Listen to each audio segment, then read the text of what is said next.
warahmatullahi wabarakatuh. Halo semua, selamat pagi. Balik lagi bersama kami di Breaking News.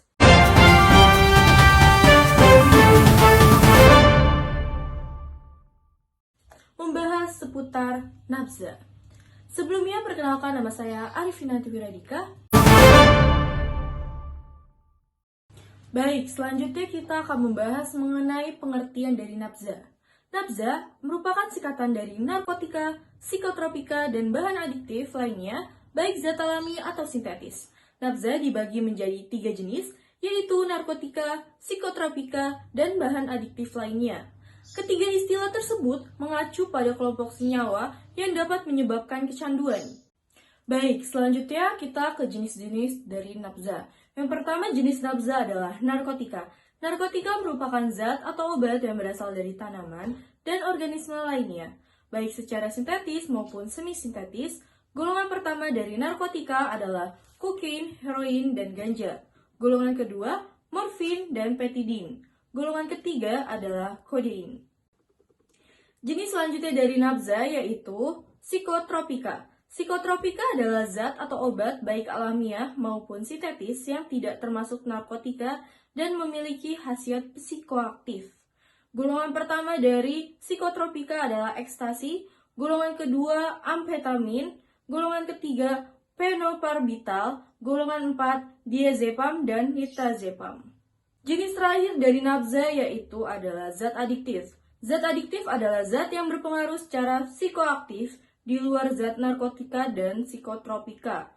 Contohnya adalah alkohol dan inhalasi. Efek dari penyalahgunaan nabza yaitu adalah terganggunya sistem neurotransmitter pada susunan saraf di otak yang mengakibatkan gangguan mental dan perilaku penderita.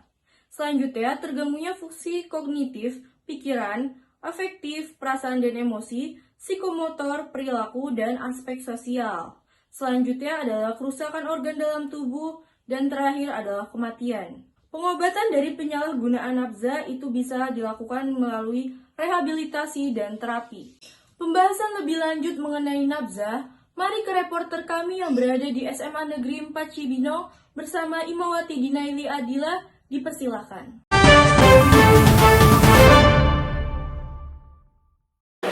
Oke, baik, terima kasih Arifinanti dari studio. Sekarang di sini saya akan menanyakan mengenai tanggapan salah seorang guru di SMA Negeri 4 Cibinong mengenai narkotika. Oke, di sini bersama Pak Faruk, salah seorang guru sejarah di SMA Negeri 4 Cibinong. Di sini saya mau bertanya nih Pak, apa sih yang Bapak tahu mengenai narkotika atau nabza? Narkotika, nabza itu adalah zat yang dikatakan berbahaya. Kenapa berbahaya? Karena dia satu bersifat adiktif dan dua bersifat merusak. Karena kalau sudah adiktif dan merusak, penggunanya kalau sudah menggunakan nanti dia akan badannya akan meminta dia untuk menggunakan lagi dan lagi sehingga badannya akan menjadi rusak dan semakin rusak. Itu nabza, bahaya lah itu. Oh, berarti kecanduan lah ya Pak ibaratnya. Iya, bahaya banget. Nah, terus apa sih yang Bapak tahu mengenai jenis-jenis nabza yang umum yang ada di Indonesia? Setahu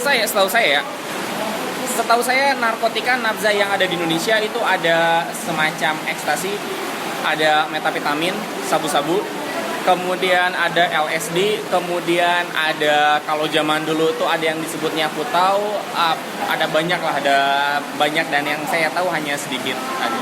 Oke, baik. Lalu bagaimana nih tanggapan Bapak mengenai narkotika atau nabza jika dilegalkan di Indonesia? Untuk narkotika kalau dilegalkan, kalau narkotikanya jelas-jelas bersifat adiktif dan juga bersifat destruktif, merusak, itu harus dicegah. Itu tidak boleh sampai muncul dilegalkan. Untuk hal yang dilegalkan mungkin saya rasa tidak setuju untuk dilegalkan. Untuk diizinkan digunakan oleh tenaga medis yang memiliki hak khusus, sertifikat tertentu mungkin bisa didiskusikan. Tapi untuk dilegalkan terbuka, saya rasa itu bukan ide yang bagus. Oke, berarti ada dampak positif dan negatifnya masing-masing ya Pak mengenai narkoba yang jika dilegalkan di Indonesia. Kalau narkotikanya semacam sabu-sabu, metapetamin itu tentu saja jangan dilegalkan sama sekali karena itu dampak positifnya hampir tidak ada. Kalau untuk barang-barang yang bisa diperdebatkan seperti ganja itu tetap kalau menurut saya, kalaupun dilegalkan hanya boleh digunakan oleh tenaga medis tertentu saja, tidak boleh diizinkan secara legal terbuka karena saya rasa itu bukan ide yang bagus. Oke, baik teman-teman, sekarang kita udah tahu nih tanggapan dari Pak Faruk mengenai narkotika atau nabza. Oke, baik. Terima kasih Pak Faruk atas kesempatannya. Ya, terima kasih kembali. Baik Imawati Dinaili Adila, pembahasan sebelumnya oleh guru bagaimana dengan tanggapan dari siswa-siswi di SMA Negeri 4 Cibinong di sana. Baik, terima kasih Arifin nanti di studio. Nah, sekarang kita mau nanya-nanya lagi nih terkait narkotika kepada siswa-siswi di SMA Negeri 4 Cibinong. Nah, sekarang di sini saya sudah bersama dengan murid SMA Negeri 4 Cibinong. Sebelumnya boleh perkenalkan dulu. Ya, perkenalkan nama saya Muhammad Azhar Saputra. Perkenalkan, nama saya Samuel Brian Sinaga. Oke, baik, dengan Azhar dan Samuel. Sekarang di sini saya mau nanya nih terkait apa sih yang kalian ketahui mengenai narkotika atau nabza? Narkotika itu adalah kayak kan narkotika kan dilarang gitu ya, dilarang di Indonesia, dan pengertian saya narkotika itu bahan atau zat yang jika dimasukkan ke dalam tubuh manusia itu secara diminum atau dihirup atau disuntikan itu dapat mengubah pikiran dan perilaku seseorang tuh berbeda dari perilaku aslinya. Oke, baik, terima kasih Azhar. Nah, Samuel nih gimana? Kalau menurut saya narkotika itu merupakan zat atau obat yang membuat penggunanya itu mengalami kecanduan sehingga membuat dia berimajinasi berlebihan dan dapat merusak organ tubuh kita seperti sakit kepala, sakit kulit, mual-mual dan lain-lain. Berarti dari Azhar dan Samuel ini sama ya, nggak beda jauh. Kalau narkotika ini adalah hal yang berbahaya dan tidak boleh digunakan. Nah, selanjutnya aku mau nanya nih, apa sih tanggapan kalian jika narkotika ini dilegalkan di Indonesia? Dilegalkan. Boleh? Kalau menurut saya setuju aja sih. Kenapa nih kalau dari Samuel setuju, kenapa? Alasannya tuh apa? Karena yang pertama itu narkotika itu bisa membuat kita merasa senang sementara nih. Terus yang kedua itu bisa membuat tubuh kita bertenaga. Yang ketiga itu bisa membuat tidur kita nyenyak seperti sebelumnya.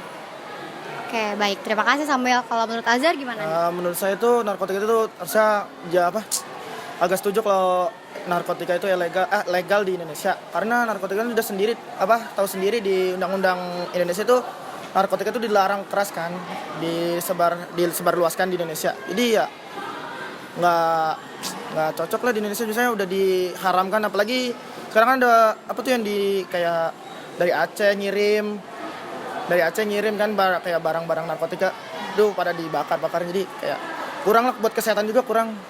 Oke, berarti dari masing-masing Azhar dan Samuel ini berbeda ya. Dari Samuel menanggapinya secara positif, sedangkan Azhar menanggapinya secara negatif. Nah, oke, baik. Terima kasih Azhar dan Samuel atas kesempatannya. Nah, tadi kita udah nanya nih ke beberapa murid di SMA Negeri 4 Cibinong mengenai tanggapan mereka tentang narkotika atau nabza. Tapi kayaknya masih kurang nggak sih? Gimana kalau kita tanya lagi ke beberapa siswa yang lain? Kalau aja mereka memiliki tanggapan yang berbeda. Nah, sekarang kita sudah bersama kembali nih dengan murid-murid di SMA Negeri 4 Cibinong. Sebelumnya boleh perkenalkan nama dulu? Nama saya Ahmad Rizky. Saya Kayan Dinda Saputra. Oke, Rizky dan Kayan. Nah, di sini aku mau nanya nih mengenai narkotika. Kayak apa sih yang kalian tahu mengenai nabza atau narkotika? Boleh? Bun, ya. Kalau misalnya menurut aku sendiri ya, nabza itu kan dibagi jadi 3 ya, narkotika, psikotropika dan bahan adiktif lainnya. Jadi ya umumnya aja sih di Indonesia kan narkotika itu adalah obat-obatan yang dilarang ya, dalam undang-undang juga dilarang. Ya itu sih, kalau misalnya gue. Ya, jadi nabza itu sama aja yang kayak tadi udah dijelasin Rizky. Jadi ya narkotika itu yang emang dilarang di Indonesia dan belum dilegalkan sampai saat ini. Oke, berarti nggak beda jauh ya tanggapan kalian. Nah, terus kalau menurut kalian nih gimana sih kalau misalkan nabza atau narkotika ini dilegalkan di Indonesia? Kalau misalnya menurut saya ya, sebenarnya setuju sih. Nah, kan dari Rizky ini katanya setuju nih. Kenapa sih setuju kalau narkotika ini dilegalkan di Indonesia? Kalau misalnya dari saya, kenapa setuju? Karena kan beberapa jenis-jenisan narkotika seperti ganja itu bisa digunakan dalam bidang kesehatan, dalam bidang medis. Kayak dengan mengobati penyakit kejang-kejang ya, biasanya kejang-kejang. Habis itu selain itu juga jika narkotika dipakai dengan sesuai SOP yang benar, itu berdampak positif bagi masyarakat jika digunakan dengan SOP yang benar gitu. Oke, boleh? Kalian gimana? Tapi kan dari Rizky sendiri kan memberikan dampak yang positif. Berarti saya akan memberikan dampak yang negatif mungkin ya. Sebenarnya narkotika kan bahaya itu ya. Jadi dari dampak negatifnya itu bisa ya bikin kita dehidrasi, kehilangan kesadaran. Bahkan kalau misalkan kita menggunakan narkotika berlebihan, kita kan bisa menyebabkan kematian. Itu kan juga mempengaruhi saraf di sistem tubuh kita. Jadi lebih baik tidak menggunakan narkotika ya. Ya benar sih, menurut kalian sendiri sebenarnya saya menambahkan ya, untuk masalah dilegalkan tidaknya itu dengan setuju atau tidaknya, itu sebenarnya tergantung dari masyarakat masing-masing, masyarakat kita ya terutama, itu tuh udah siap belum menggunakan narkotika dengan SOP yang benar. Jika emang sudah siap, berarti sudah siap melakukan menggunakan narkotika dengan sesuai SOP yang benar, berarti ya tidak apa-apa dilegalkan. Tapi misal masyarakat Mereka kita siap, iya gitu belum kan. siap, mereka juga berarti harus menanggung konsekuensi yang sudah mereka lakukan begitu. Berarti ada sisi positif dan negatifnya masing-masing ya mengenai narkoba ini jika dilegalkan di Indonesia. Oke, baik. Nah, terima kasih ya atas waktunya. Kesimpulan yang kami dapatkan dari beberapa tanggapan ataupun wawancara di SMA Negeri 4 Cibinong, nafza itu merupakan zat yang berbahaya dan mungkin bisa dilegalkan ketika penggunaannya digunakan dengan baik dan benar. Sekian pembahasan mengenai nafza dari kelompok kami. Kurang lebihnya mohon maaf. Wassalamualaikum warahmatullahi wabarakatuh.